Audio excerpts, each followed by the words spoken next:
We got some people joining. Hey guys. Hi, Chuck. Maybe we should say something. YouTube Live says, There we go. Tony Boo, you need to say something. So here we are. Here we are. Hello, all. So we've been testing our very first live stream. This is our second one, by the way. Our very first one, we had no idea what to do, what to expect. We were super nervous. Now we're still a little nervous, but it's At least I think we got the tech a little bit better. However, we've been struggling with it. It looks pixelated to us. Does it look pixelated to you guys? Can you let us know in the comments? Hi, Scott. Hi, Scott. That's a good name. It is. I like it. Because we're doing this off of Starlink, and we have good speed, but we also are using our phone to stream, and I don't have any ability to control any of the settings. It's like just start it and go. Hey, Dave. Hey, Robert. Hey, guys. Woohoo. 1 to 17. Oh, people looks are coming great. in. Oh, good. That's so good. that's funny because for us looking at it on our computer, and we're looking at the computer, should look up here. It's really pixelated, but as long as we look good, because we know the first live stream we did, like what, 3 or 4 months ago? Yes. Was extremely pixelated. And I think the audio was pretty choppy. A lot of people were kind of complaining that it was laggy, so hopefully this will not happen today. We each have mics on now, so you should be able to hear us. Awesome. Doesn't offer captions. Oh, Scott, I understand. Yeah, I think when the video gets kind of like republished as watchable, then you can have the captions. Chris said, you look great for super nervous people. Well, we're hiding it. Yeah, we're not super nervous. We're just moderately nervous. We were starting to run out of time. I was actually... So for the last week, I've been working on cleaning the trailer, the camper, and the truck. I haven't really had time in the past couple of years to really properly wax and polish it. So now I'm doing compound and waxing, and it's a lot of work. Yeah. So we have our bag of rags. I just spent an hour washing this bag of rags. So I'm going to hang it up after the live stream. Fun. The glamorous life of YouTubers and campers. Fun. All right. Hey, from Texas. We really enjoy Texas. I bet it's much warmer there than where we are now. It's been pretty chilly. Yeah. 50. No, what is it right now? Yeah, 59. 59 and rainy. It's very rainy today. But we're inside, nice and warm. Robert, are we happy with Starlink? We definitely are. We are in Michigan right now, and we've been getting consistently about 160 megabits down during the day and 20 up. But it does get slower at night, kind of that peak time, 6 to 11 p.m. But we're still getting like 30 or 40 down and 6 or 8 up. So it's been totally usable. One time we had this massive rainstorm with like just a ton of rain, and I think our Starlink shut off for maybe 10 minutes. It just completely like stopped working. Yeah, that was a crazy storm though. Which is I think pretty common. But we actually, our campsite is slightly bowled like this. We ended up having like 5 inches of rain in our water in our campsite. We had a moat. We had a moat, we did. Our castle had a moat. Our time to RV. How long did it take for Starlink to arrive? Well, we ordered the, what do you call it, the RV edition, and I don't know, like, they sent me an estimated time of arrival, and it was actually a day early, so about a week. I'd say 6 or 7 days. Yeah. So that was Scott is asking a great question. He wants a bigger refrigerator. Must I buy the older version like you have? I think that would be a question for you, like how many people are traveling with you, and I guess how much do you eat? With our fridge, it's for both of us, and I think it's good for maybe like 3 to 4 days, depends on like what we do. We make salads, so we buy like a lot of fresh produce. That takes a lot of space.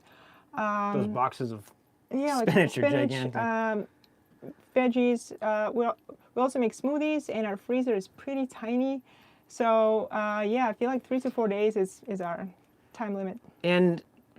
And also, I think with the 820, so the 620 definitely has a small fridge. The 820, I don't know the cubic feet, but it's a different shape. Oh yeah, you can see it. Okay. It's a different shape. Our freezer is doable, but it's definitely cramped. You have to kind of put it in like Tetris kind of. A lot of people, what they do is, depending on how much space you have in the back seat of their truck, they'll put one of those like 12-volt cooler, freezer, fridges thing. Yeah. Cooler, freezer, fridge things. Those work pretty well. But we just try to shop once a week, and it's been enough. Usually by the end of the week, we're down to our dry goods, and had like corned beef hash for breakfast. Some eggs. With eggs. Let's see. I'm thinking we answered that. How long did it take for Starlink to arrive after? I already answered that one. I'm sorry. Hey, from Arizona, 100 degrees here. We're a little jealous. Yeah, well, actually, 100's hot, but it's dry there. That's we're going to be there in a few months. That's true. And Chuck, yes, the plan for the truck and the trailer and all that stuff, the truck is done. It's, you'll have to forgive the choppy footage here for a second. But it's right out there. You can see it's rainy out, and the flatbed's awesome. We put about, let me get the camera readjusted. Yeah, hopefully it's going to look good. It should. Perfect. I don't know, something like that. Perfect. Okay. We put, what, 400 or 500 miles, 400 miles on with the flatbed, and we loved it.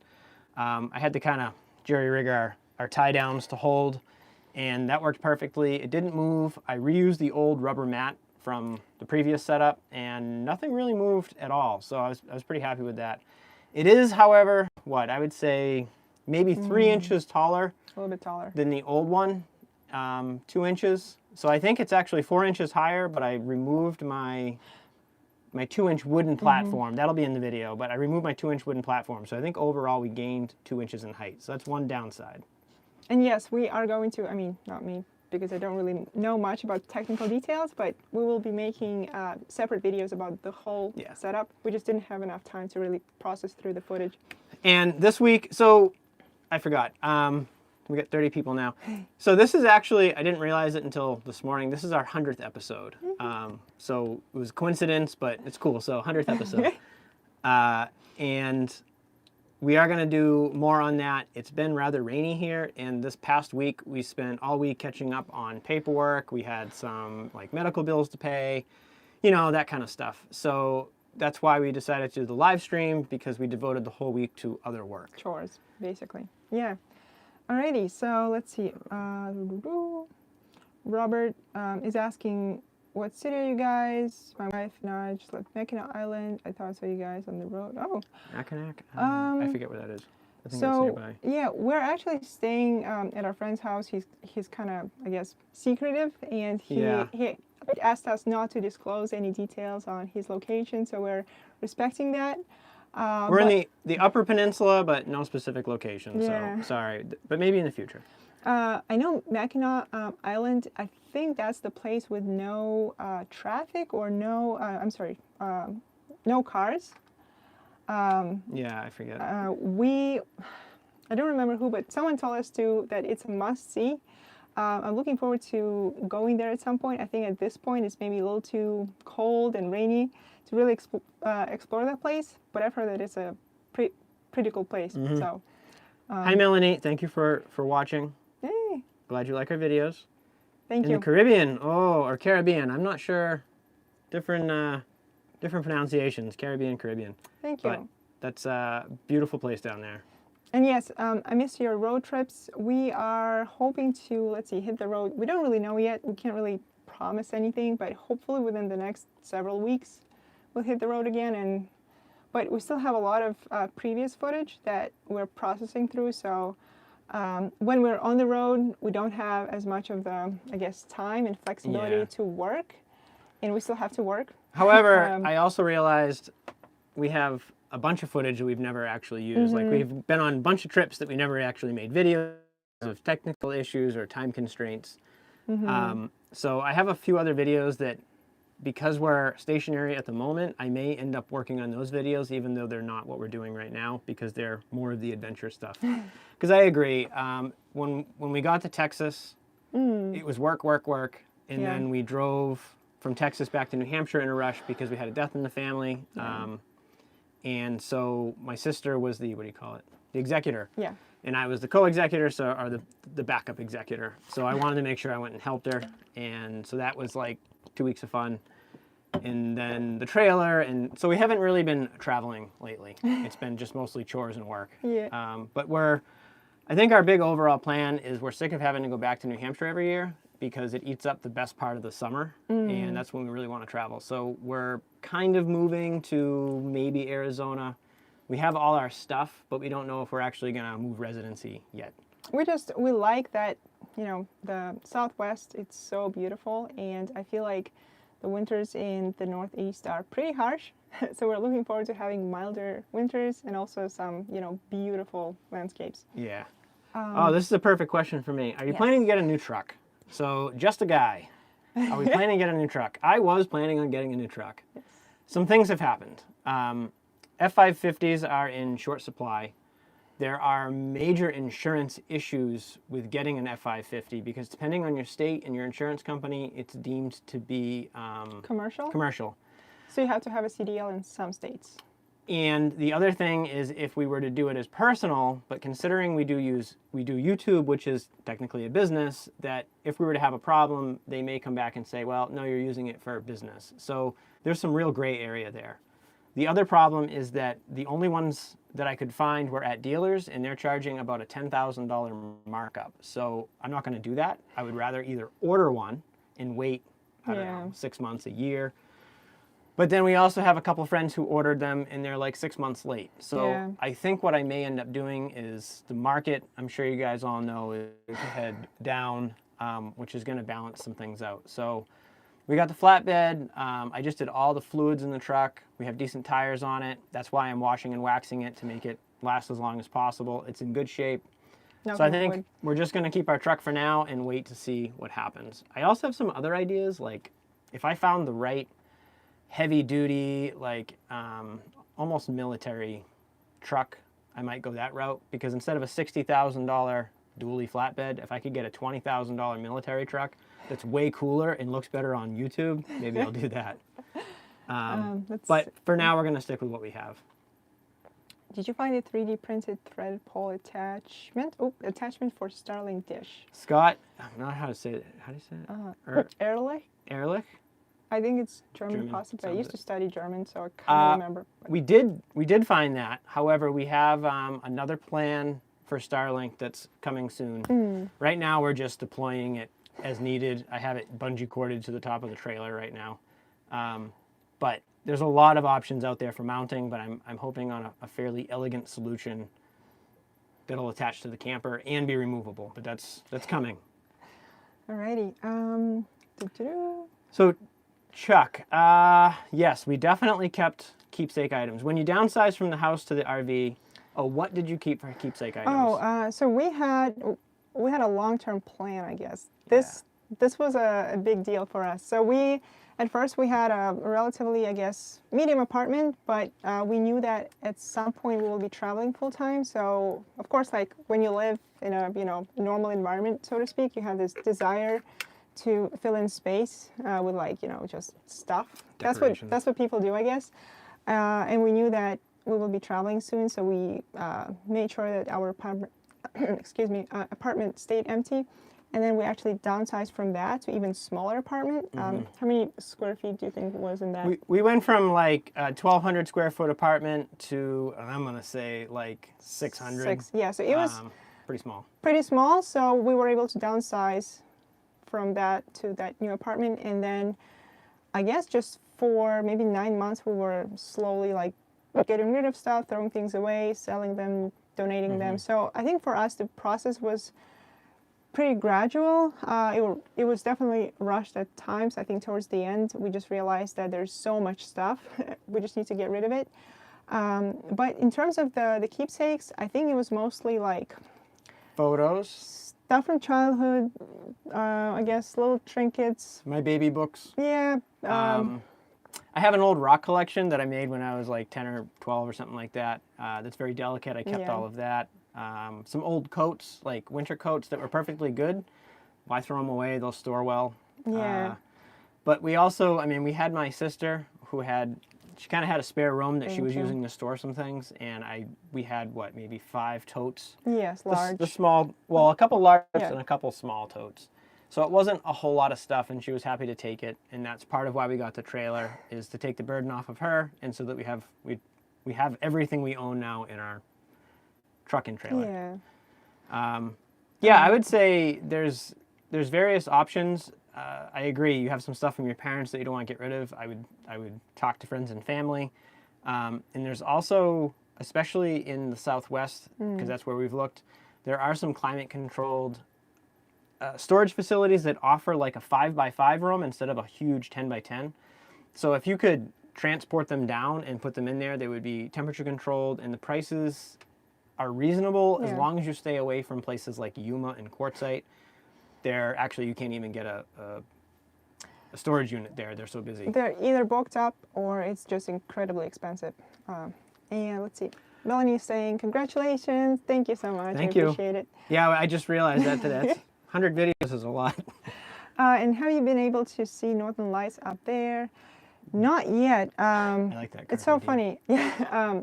One of our friends told us that they were able to just see it maybe a couple of weeks ago. Recently, right? yeah. I thought it was only in the winter, so we weren't even thinking of it. So we might do that because we wanted to do it, someplace in Europe, but when COVID hit, we decided to stay here. So yeah, there's a place way up north. It's like Copper Harbor or Copper Cove. Anyways, if you look, like that. the UP comes along, and then into Lake Superior, there's a peninsula that goes way up. And I guess up there's not much, but it's a really good place to see the northern lights because you're surrounded by water and there's no light pollution. So if we get a chance, we might take a trip up there. I'm excited. Been watching all your travels. Where will you be making home? Home. I got you. That's yet to be discovered. So we have this, I guess, problem now. It's a good problem to have. We've been to so many places that it's very difficult to make a decision. We're kind of used to being able to just travel and see things incrementally, and when we don't like, I don't know, a place or weather or something, we can just move. So to make this decision from this kind of free lifestyle to something permanent is kind of, I don't want to say uncomfortable, but it makes you think a lot. You want to make sure that you really like the location, you like the culture, you like grocery stores, you like, everything. So I think as of right now, Arizona looks really good. We're definitely concerned with water situation. We know that, especially in like 10 years from now, we're worried about the what seems to be becoming more and more of a drought area. Yeah. But I think our reasoning, so I'm from New Hampshire. She's from St. Petersburg, Russia. St. Petersburg, Russia is like the Washington State. It's just rainy, cloudy all the time. Very rainy. I don't want to do anything with rain anymore. I'm done. It rains today. I don't mind the snow, but I think just that gloomy, wet environment, dark. It's very depressive, and I just don't like it. So. And for me, New Hampshire is fantastic and beautiful, but now that I've seen the West, New Hampshire is very small. The mountains are not very dramatic, and I feel with all of the trees, they grow over everything, so you're constantly in a tunnel. Yes. So I like New Hampshire. It'll always be home, but I'm definitely excited to go somewhere else and try something different. Arizona, everyone, well, me included, I always thought of Arizona as like a hot, dry desert, but what we found is because of the changes in elevation, especially near like Flagstaff's at 70, 200 feet, and then you have, Sedona, which is like 4,000 feet, and then you can get all the way down to like Yuma or Quartzsite, which is very low, very desert. So in that range, you have areas where your average winter temperatures are like above freezing, which is great. And then during the summer, it doesn't usually get over 100. So we'd love to find that nice temperate range in Arizona. It's close to Grand Canyon, Utah, California, all of those places that we really want to explore. And I guess luckily for us, we're still able to, I guess, spend some time in the area and figure out if we like it or not, and then spend some more time in the other area and see if we like that one better. So for us, I think it's going to be a process. We're not just moving to a spot and we will be permanently staying there forever.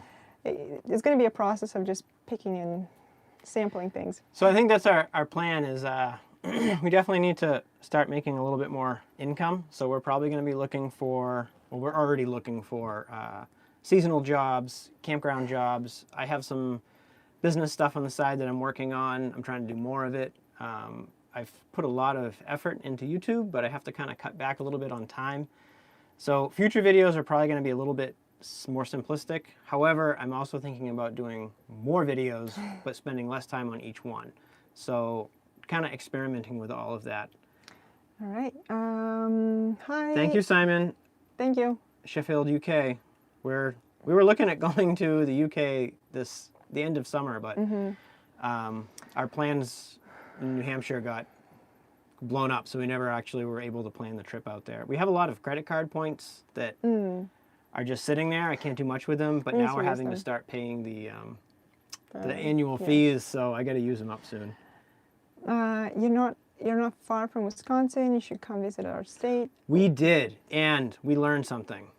We really like the Midwest. Yes. We usually drive through it because it's just cornfields and stuff, but Wisconsin was fantastic. We found, I don't remember the name of the town. I think Keeler, Wisconsin.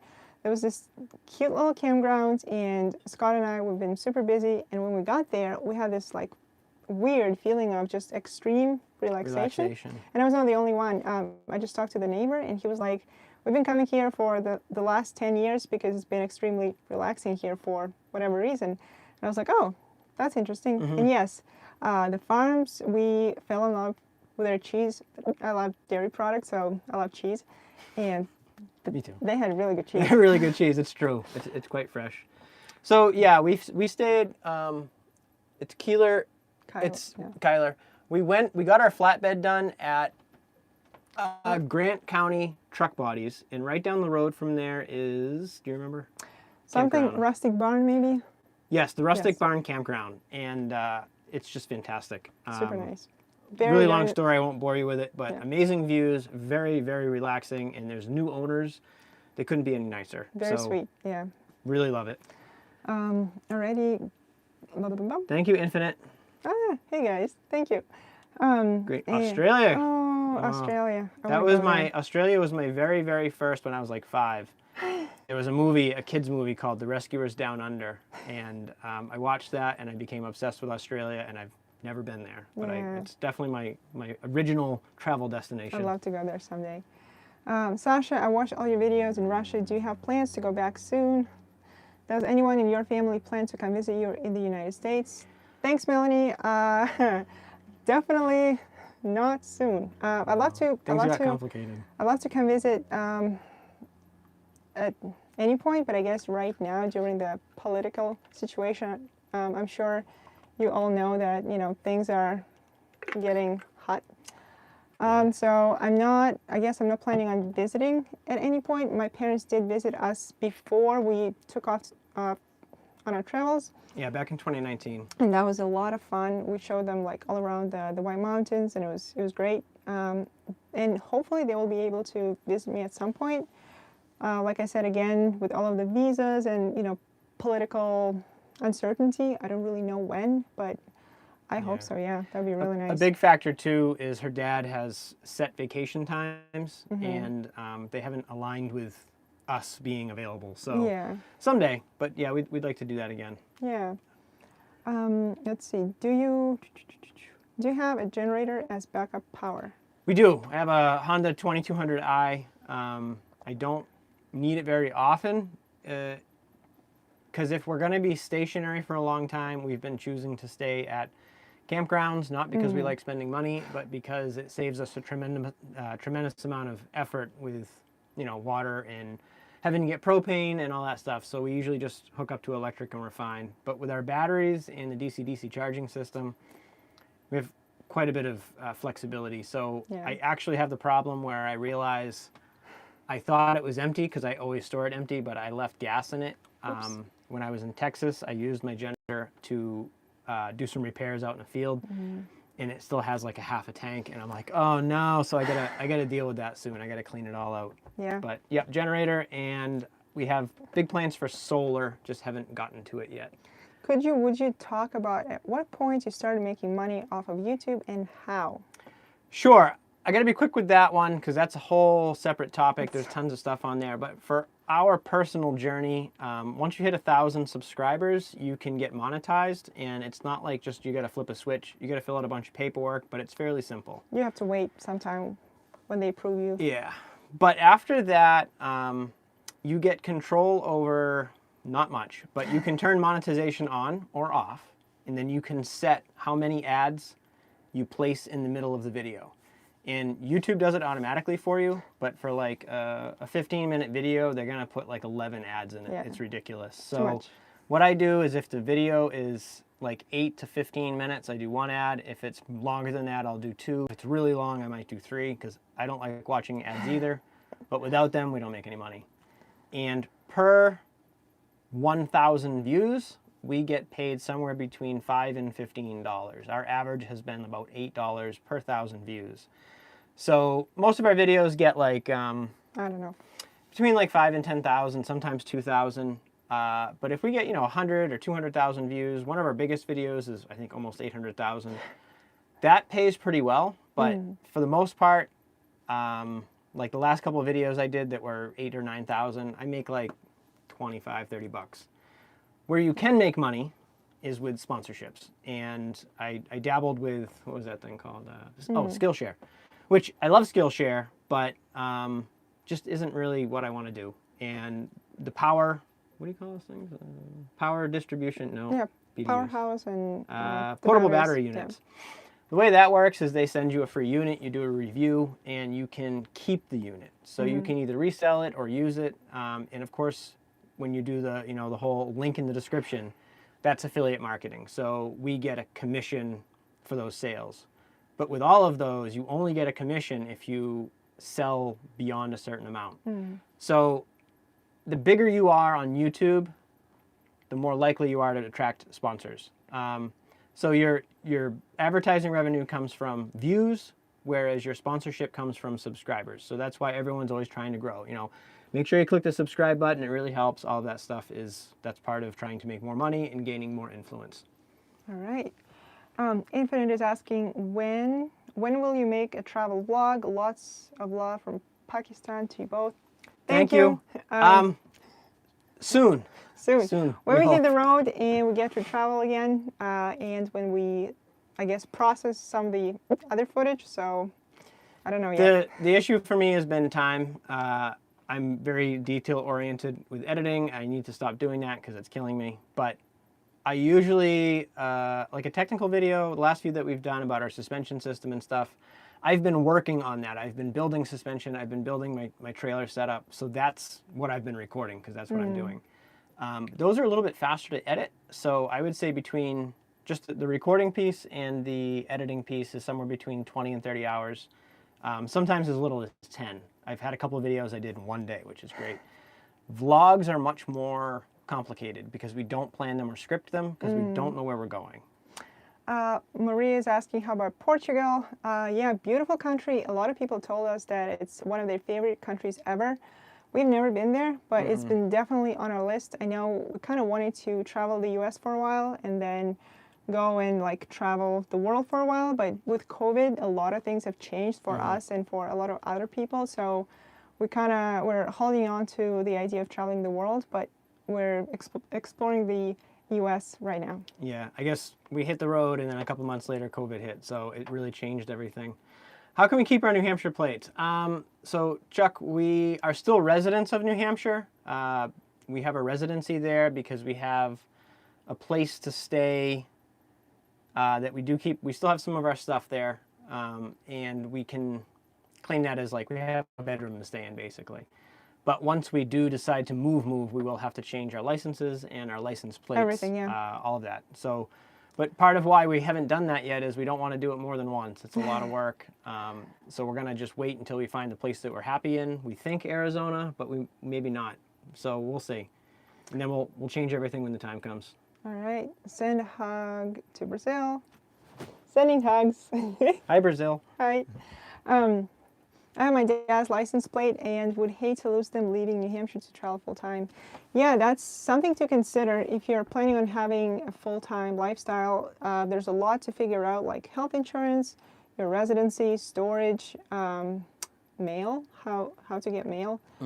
all kinds of stuff. So So Chuck, I would say the answer to that is I shouldn't even talk about this on live stream. I was able to maintain insurance and all of that stuff because I have a family member that we're nervous about some of these things, but I don't think it really matters. I don't think anyone's watching like important people. No, I shouldn't say that. You guys are important, but I mean government officials. Basically, we lived with a family member in their in-law apartment, and we had all of our mail and everything moved to that location. There is a spare bedroom, so if we ever had an emergency, we can fly back and live there if we need to. Yeah. So in our mind, we also store some of our stuff there still. That is our home base, and that's where we have renter's insurance, which gives us, what do you call it, comprehensive coverage on things that aren't covered by vehicle insurance, like laptops and all of the stuff that would be covered by a homeowner's policy, including liability. So if someone were to be in our camper and fall down and break a leg and sue us, we're getting our liability insurance through that. But now that we're kind of engaged in business, now we have to maybe possibly change over to business insurance, and we haven't quite figured that out. There's a lot It's a lot of gray area. Health insurance we have set up there. It's working. I have a monthly medication that I take that is expensive, and my concern is by switching insurances, I might lose it. So we're not in a rush to leave New Hampshire residency, but we're gonna. Sorry, yeah, the IRS. Yeah, seriously. I mean, I don't think we're doing anything illegal. It's just that there's no other way to work it. Like, no, we don't have an official apartment that's only in our name. It's like a rented room kind of thing. So I think that qualifies. Yeah. Nevi's Adventures. Hey guys, Nevi. How are you guys doing?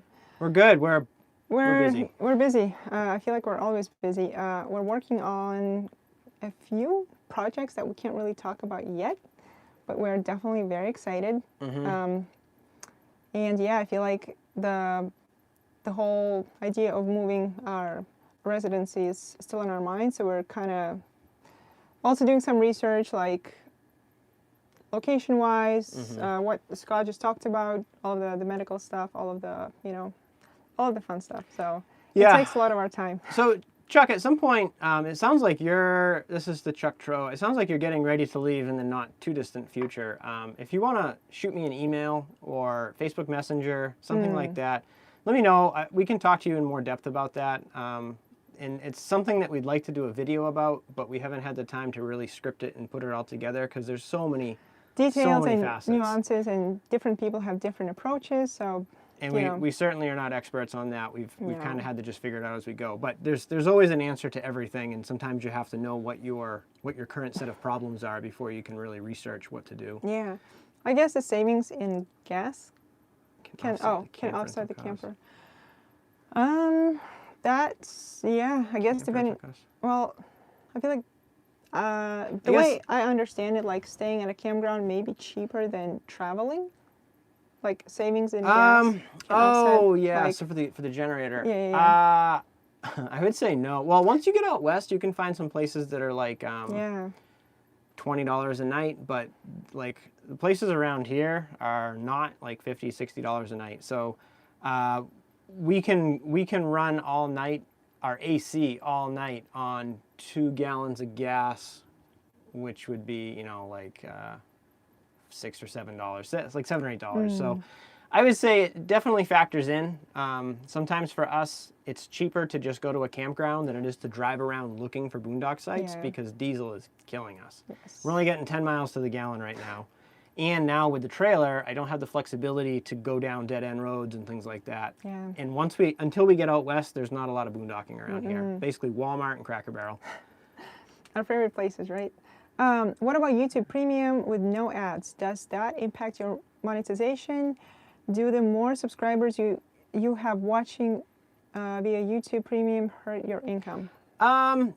Yes and no. So I think it's hard to break it down. I think you do make more off of regular viewers, But the YouTube Premium you still get a piece of, and it does give me a breakdown of what was earned off of YouTube Premium versus regular non-premium members. And I guess for me, I'm a YouTube Premium member myself with my personal account because I don't like watching the ads either. Who does? We don't do this because we're trying to get rich off of YouTube, because that's probably not going to happen.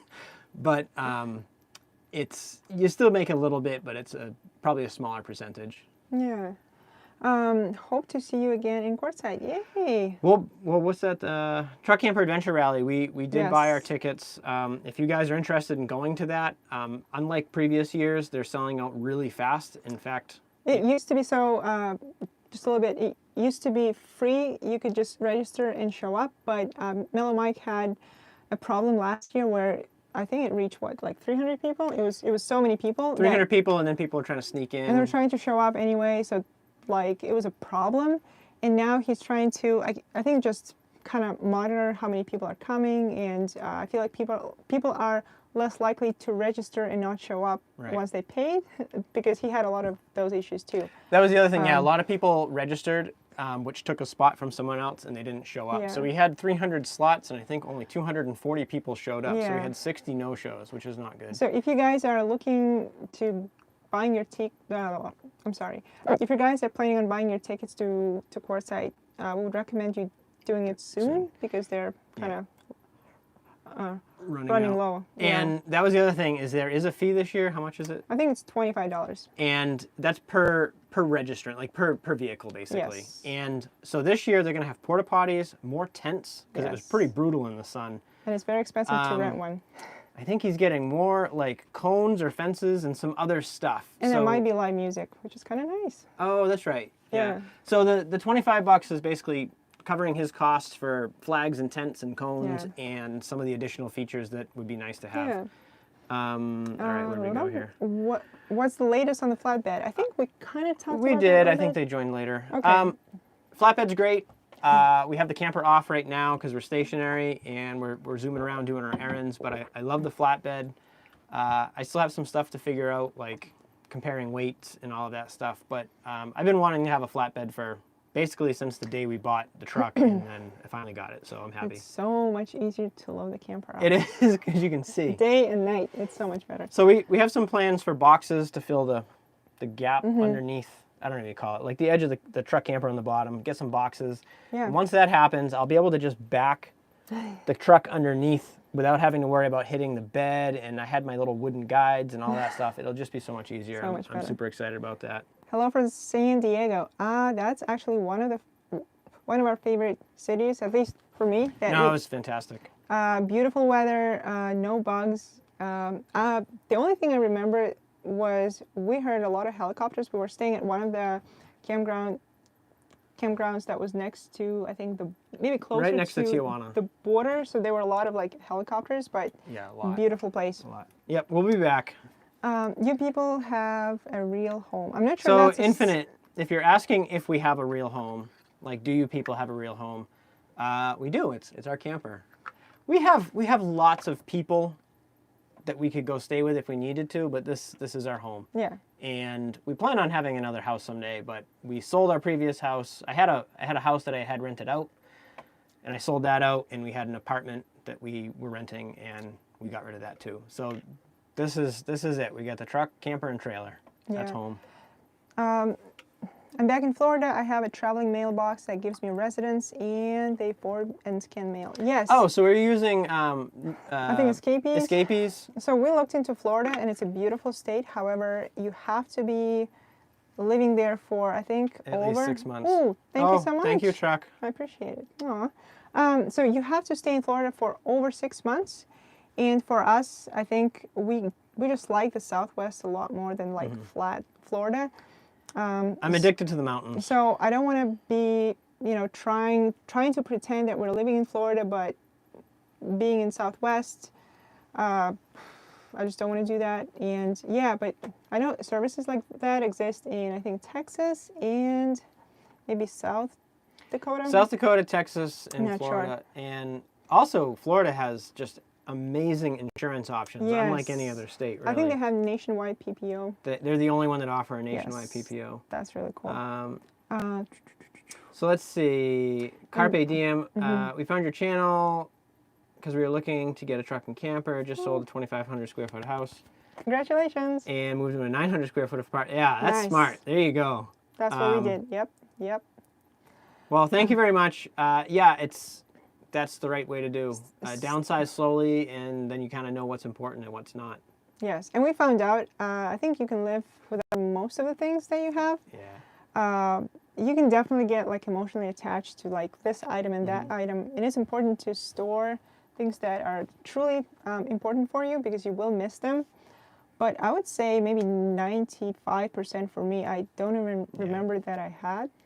When we opened those boxes that were at our family member's place, we're like, oh wow, like I remember having it, but I had no recollection. So and now I look at that stuff that we have because it's in the trailer now, and when we get someplace, we got to go through it. But I kind of look at it as like, I almost feel like having too much stuff is just a weight because now I got to move it.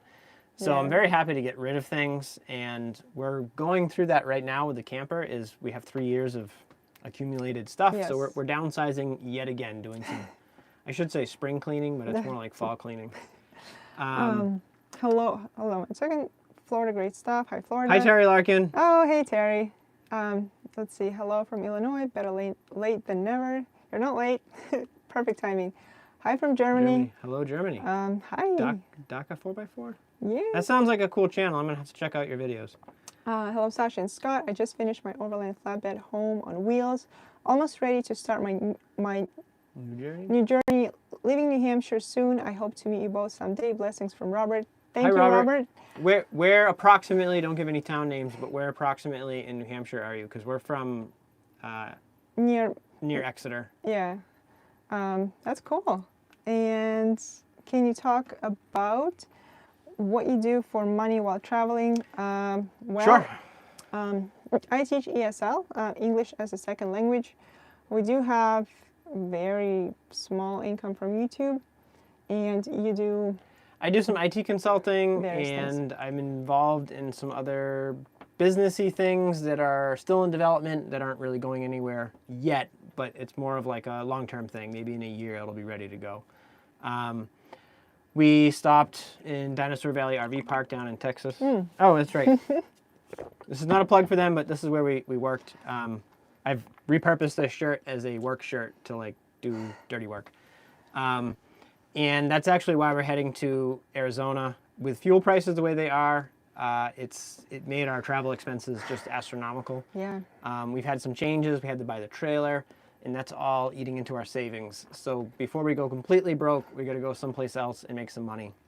Yeah. So, I mean, I think our hope for the last 3 years, we've been making some money, but it's also been being supplemented by savings. So the problem we have now is we're getting low enough on our savings that we're uncomfortable. So we're trying to reduce our expenses. That's why we're staying with friends a lot. Yeah. We're not moving as much, and we're planning out our travels. So we are still struggling to make money enough to actually support the real expenses of traveling. And we don't live extravagant. We don't go out to eat a lot. But there's just a lot of the basic stuff. needs, really.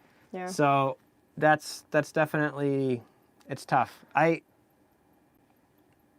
I kind of wish I could find like a regular online job, but I spend so much time on the computer already doing everything that I'm actually looking forward to some type of physical work like I did down at Dinosaur Valley. That was a nice break. Let's see. I hear a lot of people talk about Pahrump, Nevada for residency. We spent some time there, right? It was pretty cool. I love Pahrump. They have some desert area that I really like. Very peaceful and quiet. Well, Nevada, so we spent the last 3 years now off and on researching states, and South Dakota, Texas, and Florida are really, really good for travelers. Yes. California is absolutely terrible, so that's a big no. In a sense of that, I guess, just very, a lot of restrictions and things are significantly more expensive. Well, and also there's no mail services. Yeah. You can't get mail delivered there unless you have a physical address. So like what we do at a lot of in cities is we use something called an ASO, which is, I should probably make a video about this. It's an authorized shipping outlet. You pay a small fee, maybe like $3-5 to pick up a package. A package, yeah. Sometimes it's like instead of one package, you pick up the whole like 3 or 4 packages that you have. Mm-hmm. But yeah, California doesn't allow that. You have to have I think a registered PO box, which means that you have to be a resident of the state. Right. So even at an ASO, you can rent a box with them, but they require you to show proof of residency and that you have a real home. And a lot of other states don't do that. Yeah. And then, of course, there's all of the income tax, sales tax, property tax. Like New Hampshire is tough to beat because they have no income or sales tax, but they have very high property taxes. Yeah. So like Arizona has income and sales tax. I believe so. I but don't very remember. low property taxes. But really, for us, it's location. Nevada also has some pretty cool tax options and price options. We have a friend who lives in Nevada and loves it. But I think it depends on your finances, where your income's coming from, if you plan to own property. Like we're looking to buy, so property taxes is important to us. Yeah.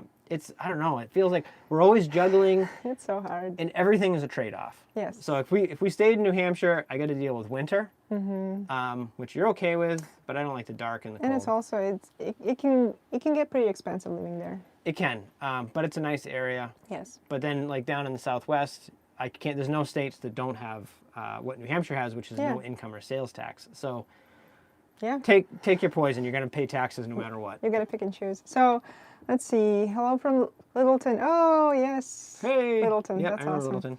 Littleton. And let's see. I've been in IT for 25 years. If you ever have a problem you need help figure out, let me know. Oh, that's funny, Chuck. So I was in IT for 23 years. I started at 15 as a summer job working at my school district. And 23 years later, I was the IT manager, and I just kind of got burned out. I love the job. Sometimes I miss it. I'll probably always do some type of tech support, but that's actually why I, like with the computers and data storage and all that stuff, that's kind of my bread and butter. If you don't mind me asking, what did you do in IT? I manage a school network and municipal networks and all the storage backups and, of course, end user support. And then I hear you. I'm from New York in Adirondacks, but Florida has been home for the last 10 years. I do, with my residency, have a national health care plan from Florida, from Humana. Huh, that's pretty cool. Oh, and Chuck Tro, you're in Derry. Oh, okay. It's funny, my dad is in assisted living in Londonderry, so we were pretty close. All right, so I forget, is it exit 5, exit 4? Oh, I don't remember, yeah. Exit 5. Anyways, Something like last that. summer we stayed at a park and ride off and on for like a month. So we spent a lot of time in Derry, Londonderry, and there's a Cracker Barrel there we stayed at too. Very nice area. Let's see. Stephen Olander? Yeah. Money is my number one future concern. Agreed. Yeah, absolutely. We hit the road with some money in the bank, which helped, and that was part of the plan. For me, this was giving up one career and buying some time to hopefully build a new career. But and then also I feel like it's tough. We've been planning this for a while, so we made sure we saved enough. We kind of did like some rough calculations on like how much we spend, how much we need to have in our safety net, like emergency funds and stuff like that. So definitely money is a concern. Yes. Yeah, I would say I read this before we hit the road. You know, I watched all the videos about how to hit the road and what to plan for. I think figure out your income first. I think that was our biggest mistake, but we also had a deadline. So we had the savings. That was our fallback. But we've also been able to develop some income. We just need to get more focused on it so that we can make a little bit more so we can survive. We're getting closer. Our goal was, instead of, I'm sure, you know, a lot of people make this mistake. They're being stuck at the same job that they hate for their lifetime, and then when the time comes to travel, they're either unhealthy or they have some issues that they can't really go past and actually travel. So we did not want to do that. So I think we definitely took some risks with our travels and income and stuff like that. But we're very happy we did, because so many, I guess, of the family members unfortunately had this, you know, path. It's pretty common. Yeah. And I think with the money thing right now, we're, we kind of want to, I don't want to say settle down again. I still like traveling, but we'd like to have a new home base. That takes money. We'd like to start a family. That takes money. Yeah. So right now, I think our focus is on trying to gain more stability. COVID messed things up. Gas prices or diesel prices messed things up. Fuel, yeah. So it's just been a case of figuring stuff out ever since we hit the road, and that's life. And thanks, guys. I live in California, frowny face. All right, frowny face. I have a lot to say about that. We absolutely love California. It's beautiful. One of the probably most beautiful states that we've ever seen. Diverse it's very landscape. Diverse. I love the food there. I love the weather. We have some great friends living there. Mm-hmm. I do not want to travel through it long term. No. It can get very expensive, and like we said, there are some restrictions out there that are not very, I guess, comfortable for us right now. I'm sure if you have a ton of money and you can just pay for everything, that's probably fine. But I also understand the frowny face. Yes. But I don't want to get into the political side of it, but I would say if all things were equal, we would probably live in Southern California. It's just absolutely amazing. Yes. But because of the frowny face aspect of things, Arizona's close enough. Yes. Let's put it this way. It's not too far of a drive. Hi from Cincinnati. Hi. Hey, guys. I got my ticket for the Courtside Rally. Yay! Woo, we'll see you there. We'll see you there. And then Michael is saying, I was an IT consultant for 15 years. Woo! Nerds unite. Yeah, That's I worked full time, actually usually more than full time. I Okay. also did consulting. I had a lot of clients. I was working 7 days a week for like 3 years, and I was just like, this is not living. So I backed off. And Steven is saying, I'm an IT too. I develop in PeopleSoft financial system. Very cool. So you're I would assume that That's you're awesome. a software developer. I tried. That's a unique, well, not unique skill set, but that's a tough skill set. I'm more of a hands-on guy. That's why I did the networking. So I really appreciate what you do. Yeah. Definitely. Let's see. Do you have any favorite national parks that you would enjoy going back to? Oh, we have a list. A list. We have It's not a just list. one. So when COVID hit, we had some, I guess, difficulties going to some parks because they were either closed or you had to have like an appointment. It was just crazy. So we kind of skipped some parks, or we would just spend like maybe a day there, which is definitely not enough. Mm-hmm. So I would say for me, definitely Grand Canyon. We did Amazing. not spend enough time there, and I would No. love to come back there. 4 hours. Yeah, Bryce Canyon, it was incredible. I love their bike paths, Mm-hmm. miles and miles of biking. And maybe number 3, Arches. Mm-hmm. I absolutely love the landscape. It's incredible. What about you? I would say I have most of them, honestly. Yeah. But I would say some of the ones that really blew me away that you don't hear too much about. One of them, big one, is Big Bend. Yes. Big Bend is well worth the drive. It's really far and hard to get to. Absolutely incredible. We had 4 days there. Wasn't nearly enough. And we met some people there saying that we have to spread the word that Big Bend is terrible, so no one else would go there. Yeah, actually, was so it Park funny. Ranger? I think Yeah, so. He was like, don't tell anyone It's about horrible. it. It's bad. Yeah, People but are no, mean. really It's funny. amazing. Death Valley is amazing. I can't wait to go back there. It's really, really more diverse than I expected. There's Yes. mountains on either side. The whole area around it's incredible. And then, of course, so in one of our videos, Sasha went back to Russia, and I was kind of left alone, and I went to Sequoia and Yosemite. Yes. But it was kind of close to winter, so I couldn't really explore too much. And without Sasha here, I didn't want to kind of really do it. I want to go back with her. Thank you. That was amazing. And same thing with Redwoods. Yes. We went through Redwoods, but the road that we needed to take was closed for construction, and it was like a 4-hour detour, so we never made it back there.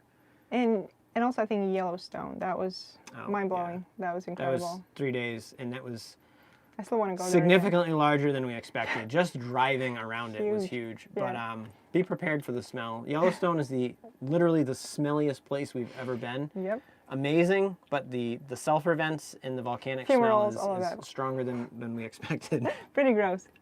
Oops, we're getting kind of behind here. Oh. How did you two meet? Oh, we have a couple of videos. I think we have just one video about it. Which we never finished. Yes, we need Because we're to supposed to have a finish that. second part. But That's we'll get around Part to 2 it. in like 2 years. Yeah. That makes sense. Long story short, I'm from Russia. He's from the U.S. We commented under like the same post on Facebook back in 2014. 2014. 2014, September. And we ended up talking to each other more and more and more. And then we ended up talking in private messages. Speaking of Actually, we just hit our is it today? 8-year anniversary since we met, because it was September-ish of 2014. Sometime in we honestly don't remember. Yeah. Maybe we should, but so we ended up talking, and then we ended up talking in like private messages, and then we realized that we kind of like talking to each other, so we wanted to Skype, and then we Skyped, and we liked each other even more. But of course, we couldn't really admit it because it was super awkward on I was camera. like, what am I doing talking to this girl in Russia? Yeah, no, it's not gonna work. And then we met in Finland because it was easy for me to go there. It's only a 4-hour train ride, and it was easy for him. He didn't need a visa, so we spent a week there.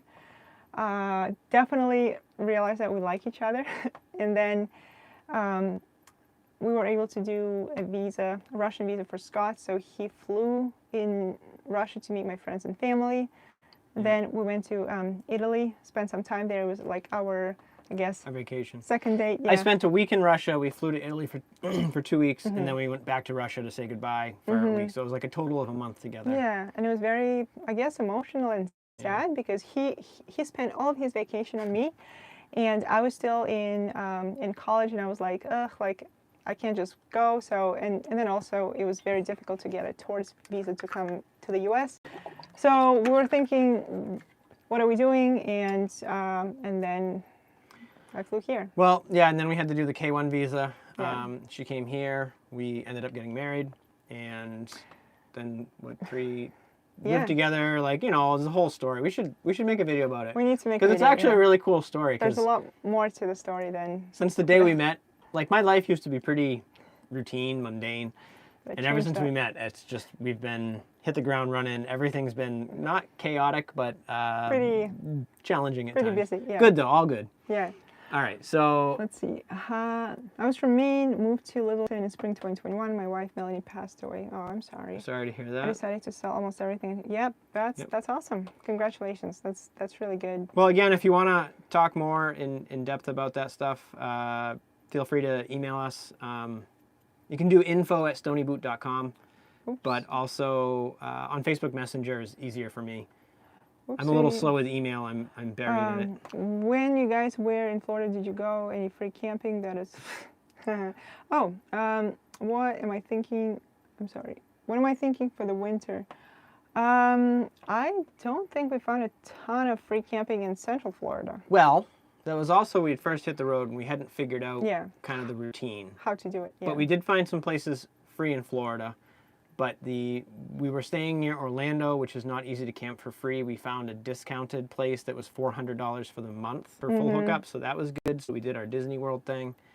And then we went to the Keys, which is nearly impossible to find free camping. There's a couple places down that you could stay like a night or two, but you're going to get kicked out. But we ended up getting state parks. And then we left. So I think we had a few free nights in Florida, but that was before we'd really kind of perfected our boondocking strategies. Yeah. Burnout sucks. I was network engineer, security data center, builds, etc.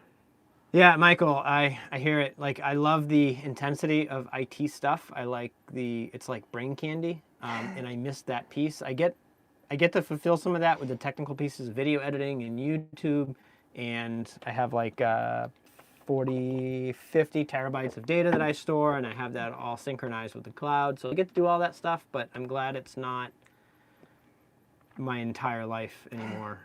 It's a lot. I hear you. I hear you. Hi Sasha, how are you? I'm pretty good. How about you? Thank you, Tess. Tess, that's a cool name. Let's see. When to BB? Booth Bay, maybe. Booth Bay, February. In February of this year, I loved it, but arguably a place where I'm sorry. Big Ben. I think. Oh, Big Ben. A place okay. where when you've been there once. Loved it. Just a lot of other places that I would prefer. Yeah. Hey. Yeah, I think Big Bend is worth the trip. It's a unique environment. We did a lot of hikes. There's a lot more we wanted to do. I'm rusty on the names. We stayed in Chisos Basin, which is one of the darkest places in the world. So the night sky is incredible, and the mountain road going up to it's incredible. There's this other area that's lower elevation that's very hot, and then there's what's that canyon that runs right along Mexico border? Elena's Canyon. I Something don't like remember. that. Yeah. Oh, and then the hot spring. So there's a Yes. lot to do, and I agree. Like to go back, I wouldn't go back for a week. Yeah. But there's a few things that I missed. And I feel like, I mean, we're all different, obviously. Some people like certain parks for certain reasons. Some people hate the same park. So it's all about what you like and what you prefer. Yosemite is on my list of places to camp. Oh, yes. Yeah, Yosemite, I drove in. I saw how incredible it was. Also, I forget the name of it, the main falls, probably Yosemite Falls, was the parking area was closed for renovation, so you couldn't get up close to it. And I was like, I can't do this without Sasha because it's just too incredible. I know. You're in Florida. No, you're not Florida. No, I was with my family. Yeah. Russia, there you go. I really want to, I'm sorry. I really want a truck camper. Do you think it's less physically taxing than trailers or fifth wheels? Do you think you'd ever change up? I would say truck camping is more technical and more Yes. physically demanding than a trailer or a fifth wheel. And you guys, please, in the comments, like, definitely tell me if you don't agree. Yeah. Fifth wheels, especially, we just stayed in that Wisconsin campground. Yeah. We saw a guy come in, he parked his trailer, he hit some buttons, he pulled out, he hit some more buttons, the trailer leveled, It's done. done. I mean, he hooked up the stuff. But for Yeah. us, like the stairs, we don't always deploy the stairs. Taking the camper off and on is definitely a little more technical. We don't often take our camper off. The only time we do is when we're staying at a place for more than maybe 2 weeks. But other than that, we just keep our trailer on the truck, and when we need to like run to get... You mean the camper on the truck? I'm sorry, yes. The trailer on that'd be funny, stack it up. That wouldn't work. Camper on the truck, we just head to groceries, and we still have our camper with us. And same thing, getting in and out of the bed. Yeah. It's not as easy as just swing your legs out and drop down. You kind of have to scooch down and climb. But I think for us, we kind of wanted this. We wanted to have a, I guess, smaller RV that we would be able to take to like mountain roads and places that I guess most bigger RVs would not be able to go.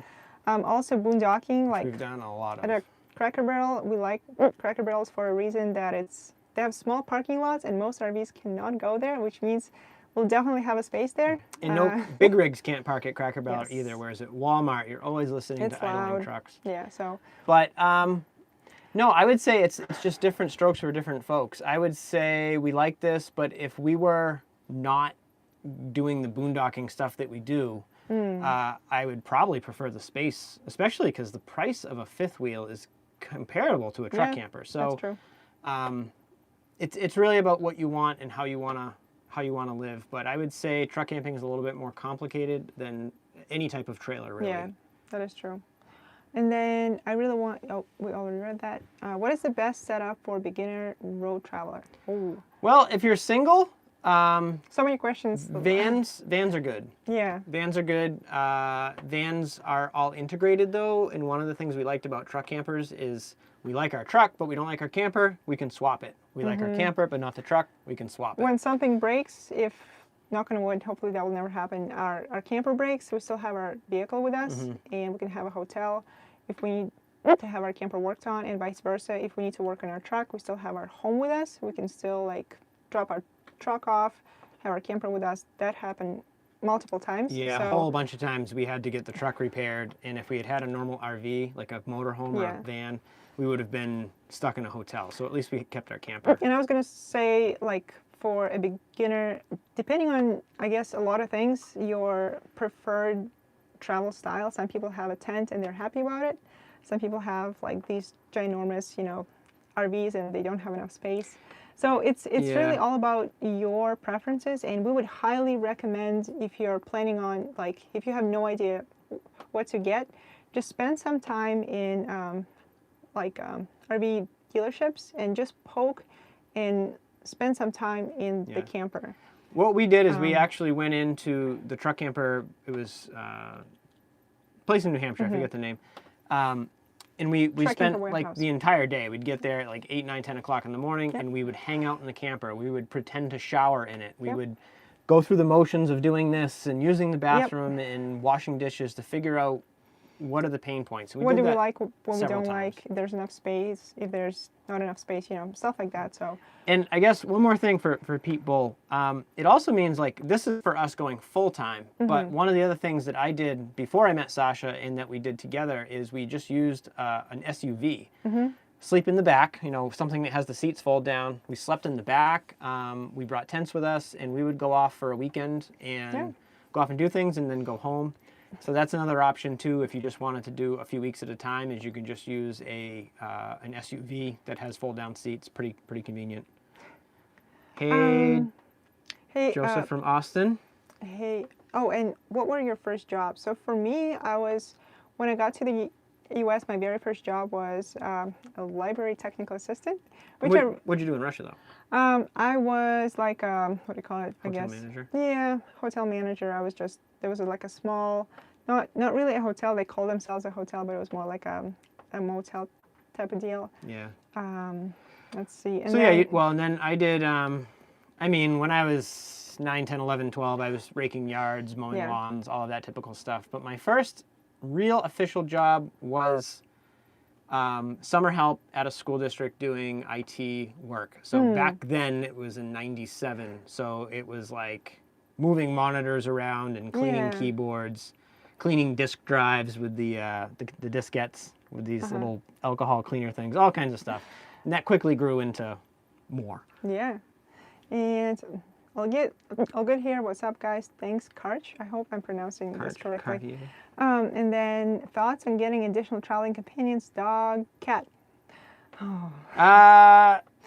It's funny. We were just talking about this. I think you have some allergies with cats. Some cats, yeah. So possibly not a cat. I know dogs have been extremely popular. A lot of people have dogs. I think for us, with our lifestyle, I don't think it would be fair for the dog. We just work. We work too much. We work a lot, and we would have to. I just don't want to make the dog suffer. No, and also I think the additional cleaning with pets. I think we would like to do that. I grew up with pets. I like having little friends around, but I think for this lifestyle, it just wouldn't work for us, especially if we needed to impromptu travel somewhere else, things like that. But in the future, definitely. Yes, and the place where we're staying, they have a small like dog shelter that you can take dogs on walks just for, I guess, for fun. I'd like to do that, but I'm also feeling like if I see all of the dogs, I'd like to adopt them all at once. So. And are we coming back to New Hampshire, Tess? Yeah, I mean, we'll probably be back many times. We still have to fly back there once we get our place to live. I still have some stuff with my sister that we couldn't transport this time. I'll probably fly back, rent a small rental car, and drive. But we'll definitely be back to New Hampshire. My dad is there. My sister's there. Yeah. So I'll probably always have connections there. And then I have Burning Man on my list. Have you been? We haven't. I'm super interested in it, but I don't think it's really our scene. And especially after this year, it sounds like it's a little like out of control, chaotic. Yeah. But it would be an interesting cultural experience. Probably.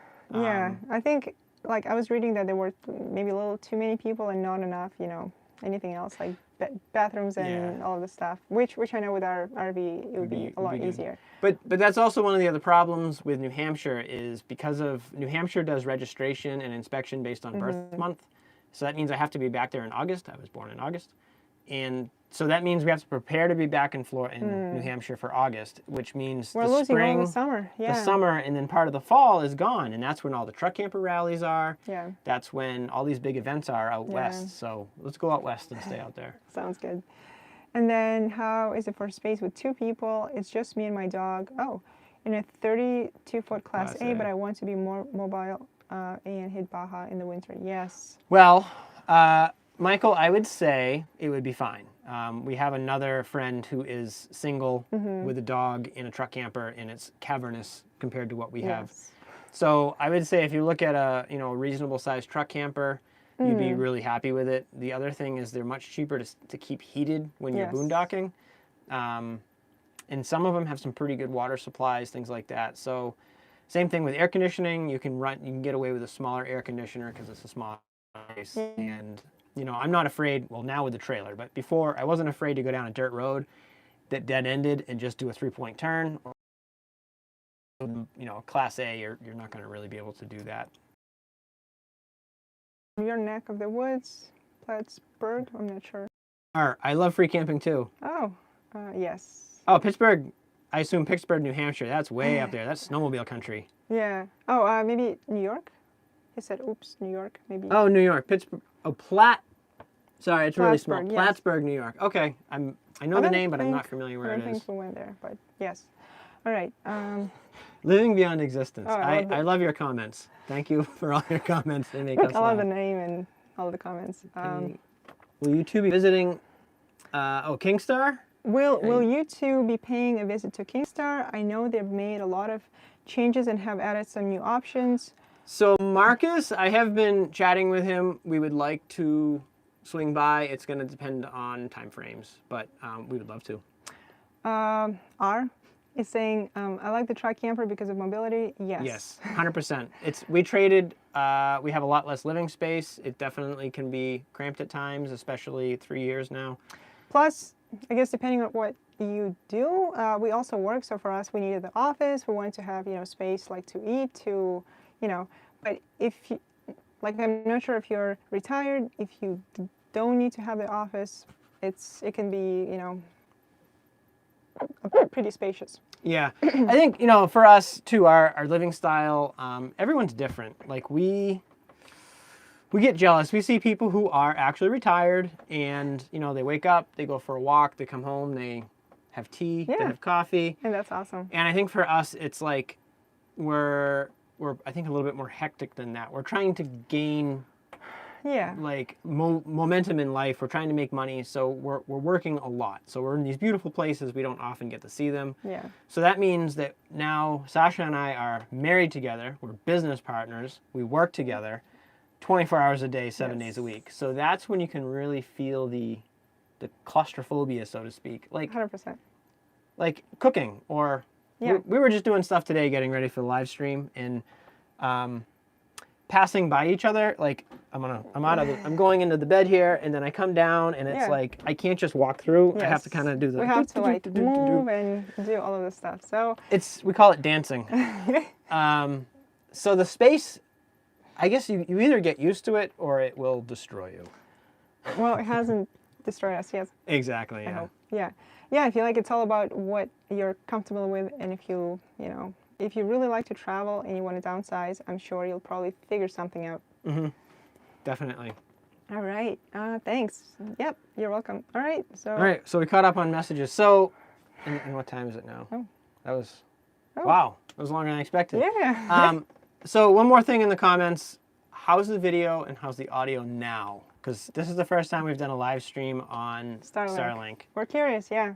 Last time, our first live stream was, I think, on Friday, and we were at a campground, and there were a lot of guests using the Wi-Fi. Terrible. So everything was kind of blocky. Perfect. Thank you, Maria. That's exciting. Thank you. So we were hoping to improve our quality, so it looks like it worked. So thank you so much. That's awesome. And we also did our wireless mics so that we don't have that problem of like the volume changing. So we're learning how to do this stuff. We're getting better. Yeah. So do you have any other questions for us? Let us know. I think probably our goals going forward from now are we're going to be here for a couple more weeks. Yeah. And then one of the states we never got to visit was North Dakota. Yeah. So we're going to leave Michigan and kind of go North Dakota. We might go back to the Badlands in South Dakota. That was pretty cool, yeah. It's pretty awesome. I love that place. And then because of timing issues, we got to go through Colorado, Utah, Arizona, and New Mexico, but we didn't have a lot of time. So we want to retrace that, and on our way back to Arizona, we want to kind of do some of that stuff. So that's going to be more of the adventure vlogging, cool places, and of course we're chasing. We're trying to not get caught in too much snow. Yeah. So we're headed down there fairly quickly. Yeah. Have you considered a truck camper with slides to provide more space? We have, but we've also yes and no. I guess yes. Like all those beautiful truck campers with multiple slides, they look incredible. But when something breaks, it can get very expensive and just troubling, I guess.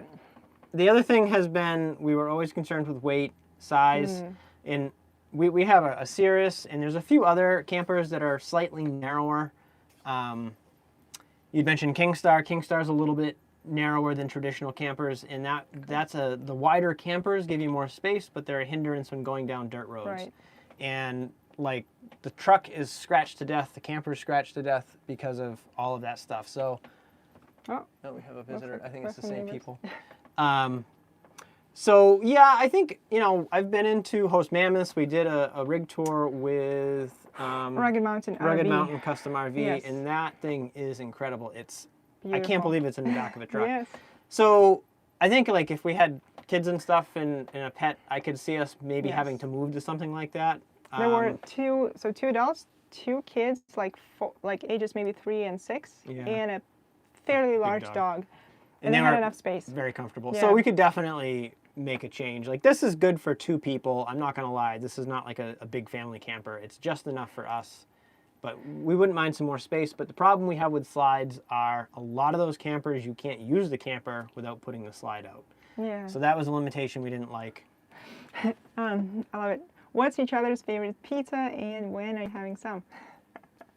So my personal I need to choice. skip pizza for a while. No, you're fine. Too much sitting. I found this cauliflower. I think it's a frozen pizza, but I just like the flavor of cauliflower. I love cauliflower, and sometimes I just buy the crust and I make my own. But I would say just other than that, I like anything. I like mushrooms. I like pepperoni. I think like our big- go-to, I think we both like the salty things, is Yeah. pepperoni and black olives. But if you put a pizza in front of us, we're going to eat it. We're not we very also, picky. We learned something when we were in Glen Rose. I forget the name of the place, but there's a restaurant that does pizza with this delicious crispy crust, and they let you, they Yes. give you some honey to dip it in. It's and delicious. Never done that. So good. Amazing. So if you have pizza crust, especially if there's a little bit of sauce on the edge, dip it in honey. Just try it once. It's fantastic. We'll never go back. And then, thanks for your videos. I didn't think it was possible to travel full time in a truck camper. Absolutely. 3 years. Yeah, well, almost 3 years. Well, actually, no. November. We moved Yeah. into our camper before That's we true. left. So we're pushing 3 years now. Yeah. 2 years, 11 and months that we've been in this full time. when we were taking off, we had no idea if we will hate it after, I don't know, 6 months or a month or a year. But yeah, it's been great. Thank you. And It's awesome. Melanie, the Dakota. mule deer. So we've seen a lot of mule deer in Utah. I don't know if Yes. it's the same species, but yes, they're larger groups of them, and they kind of bound They're super around. cool. They're cool. Let's see. Last question. If you're starting out, truck first or camper first? That's a good question. I can answer that one. Yes. I would figure out approximately what type of camper you would like to get, and then figure out what the requirements are for the truck. Because if you get a truck first, you're very limited on the camper you can get. And if you get a camper first, if you just go out and buy a camper, you may have a hard time finding a truck that will match it.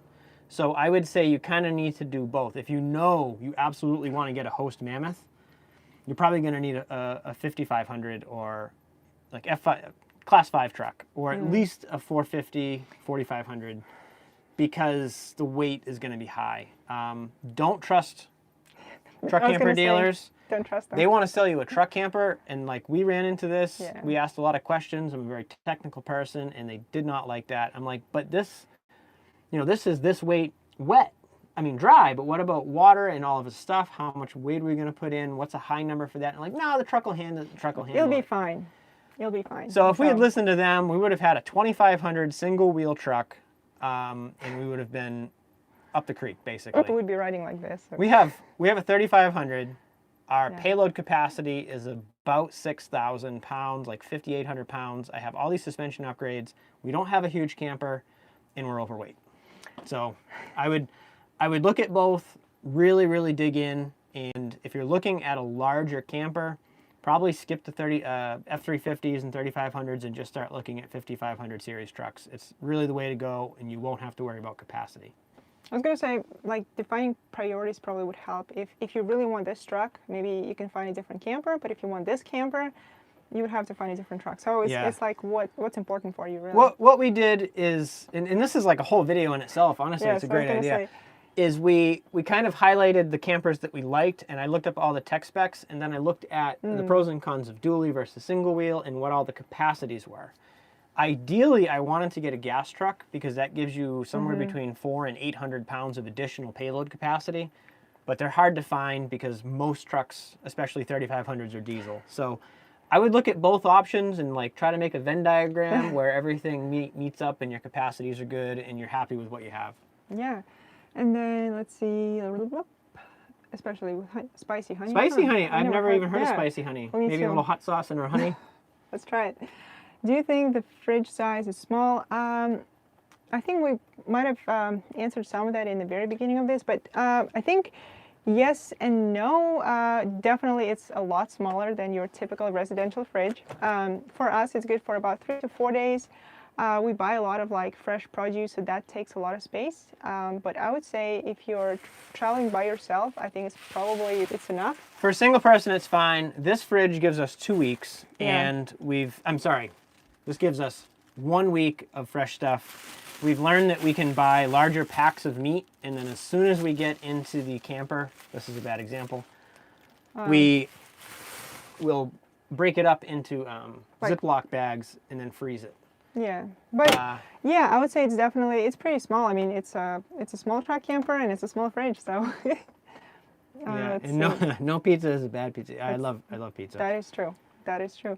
And if you go heavy, it's harder to go off road. That's true. I'm going to butcher your name. It's Natel. That's true. The heavier you are, you're going to be kind of trapped on pavement.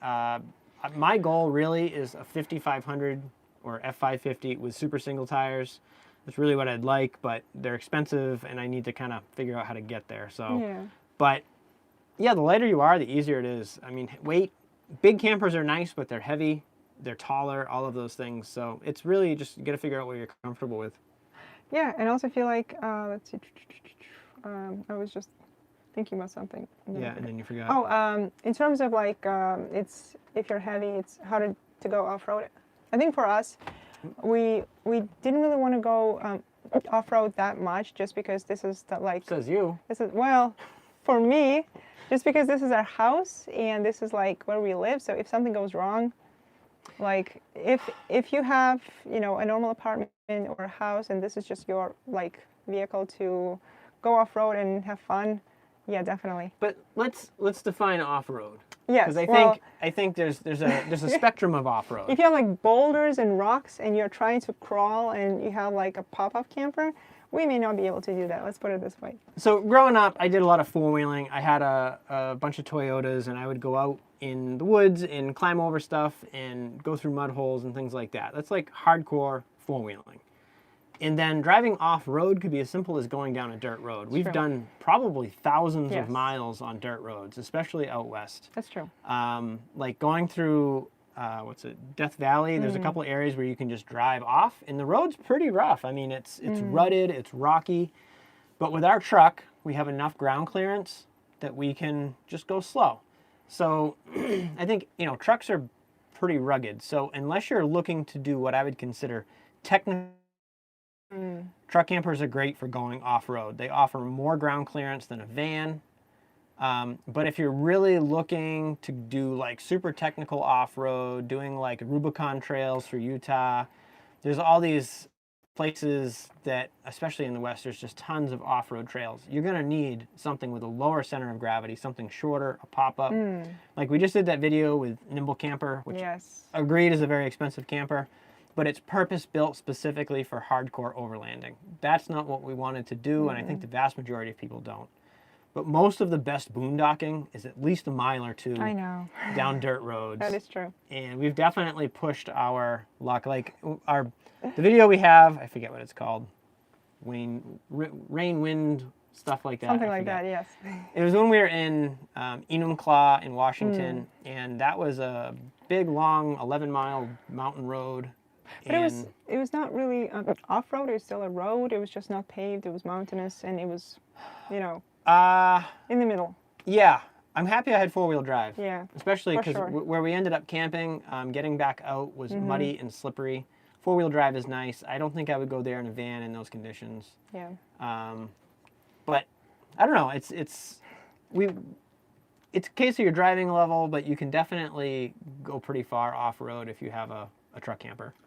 All right, perfect. Only froze once. I'm not, maybe fridge. They're talking about the fridge. R was saying, and it only lasted a few seconds. Oh, you mean probably the video. Okay, Oh, that's good. Chuck. Okay. Sorry, I'm reading ahead. Oh yeah, how is the new added fan fridge? I'm sorry, fan in the fridge working to circulate air? Fantastic, especially in the heat. It's not as critical right now, but this one hasn't worn out, but it's getting noisy. I think the bearings in it are bad, but I bought like a 4-pack, so I'll get more. But what a huge difference, because especially in our fridge, well, you can't really see it. We keep all of our drinks and our beer and our water down on the bottom, and this helps shoot that cold air down, and I love it. Yeah, we have a bottom compartment that looks like a freezer. A lot of people say that it's a freezer, but it's not. It's just for taller items. And your drone... Thank you, R. Goodbye. Thank you. Your drone videos of Mount Rainier were awesome. Loved hearing from you. Take care. Thank you.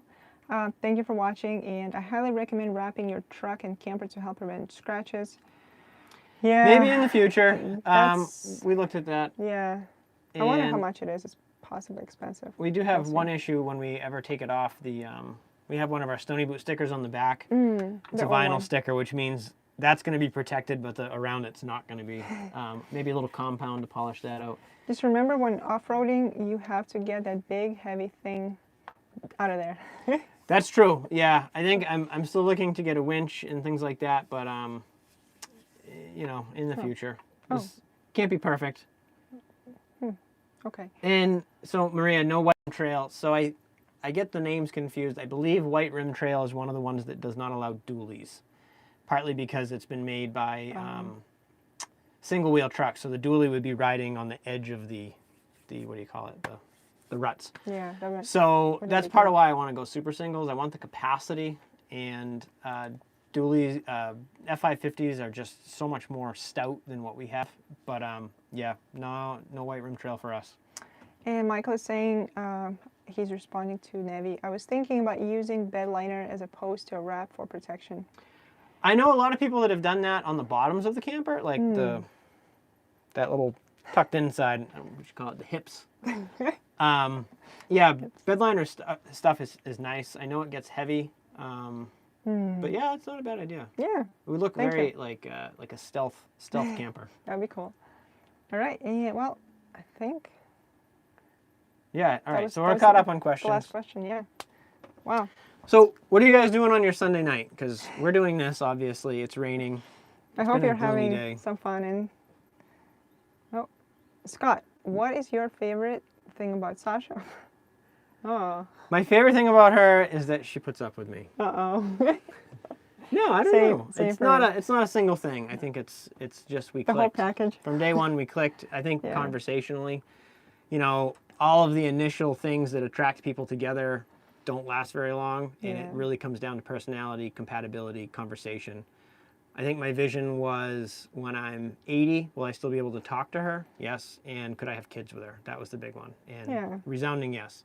Previously, I had never found someone that I could answer that with. So. And I feel the same way. I think it's very, very difficult to find a person that kind of checks all of the boxes for you. And I mean, all of the boxes, like personality, you know, looks, everything. Everything has to work well together. Yeah. So. And you know, we've gained weight together, so that's a couple goals. That's couples goals right there. Means everything has been working the way it's supposed to. I'll do more. Yeah, I agree. The super singles are wider, but that's okay because the single tire is still rated for the weight. The problem when you get the dually on the outside is that you have a tire rated for, say, 2,500 pounds, but now you have 5,000 pounds on it, whereas the super single is still rated for it. And you can also adjust width with the rims. And thank you, Maria. And thank you, Shutnawi. I'm hoping I pronounced this correctly. And we had barbecue from the smoker and watching you. What kind of barbecue? Because I'm dreaming of like brisket and pulled pork. So good.